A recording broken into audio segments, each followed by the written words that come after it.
Okay. Well, that's two separate questions. You know what? I'll I'll do it in reverse order because the subtitle of Creative and Considerate Fame is a funny story. I wasn't sure what subtitle to have for the book. I knew I wanted the book to be called um oh wait, no, sorry. I have it backwards. Creative and Considerate Fame is what I knew the book was actually about, but I didn't know what to call it. I had many different ideas for titles.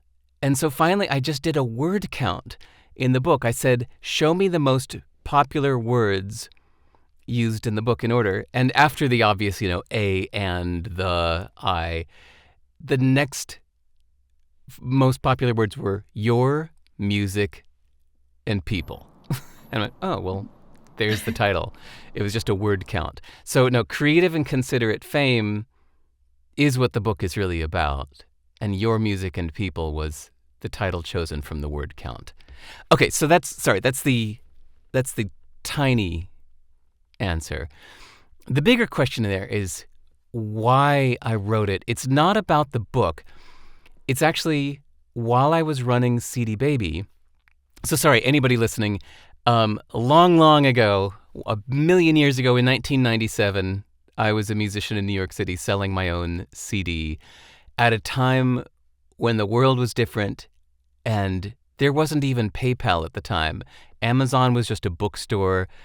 There were a couple online music stores, but they were basically just like the major label stuff only. Like you could get Madonna and Miles Davis there, but you could not get any independent musicians on these stores. It was just the big major label stuff that you would find in the record stores. And I was just a musician trying to sell my own CD. And I contacted these online record stores. They said, no, kid, it doesn't work that way. You have to go through a label that goes through a distributor, and then you show up in our system. I said, well, can't I just mail you a box of CDs and you sell them and pay me? They said, no, it doesn't work that way. And I thought, well, why not? So I made a little thing where somebody could just send me a box of CDs and I'd sell them and pay you. But I really just did it for my friends in New York City. I was living in New York City. I'd been a musician, professional full-time musician for 10 years, playing at gigs, doing tours, sessions. And I started this thing as a hobby for my friends because my friends in New York also had no place to sell their music. So CD Baby was just a favorite of friends at first.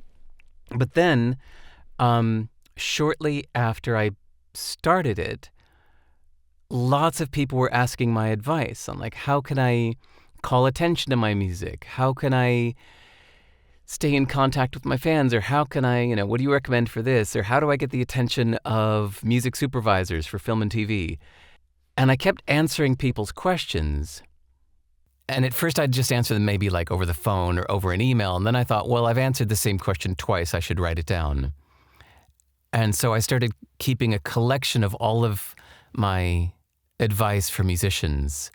And I used to send it to every musician that signed up to CD Baby. You would just get this big giant email, like 50 pages long, of like, hi, thanks for joining CD Baby. Here's all my advice for musicians. I hope it helps. I hope you sell well. Good luck. Let me know if I can help. And that was many years ago, but it was never in a book. So then just a few years ago, I thought, that advice I gave to musicians years ago is still valid because it was meant to be timeless stuff. It wasn't, super timely, click here, do this, contact this guy. It was more philosophical. So I went back through those old articles, removed references to the few little timely things that were in there and just tried to make it something that a musician could read 30 years from now and it would still apply.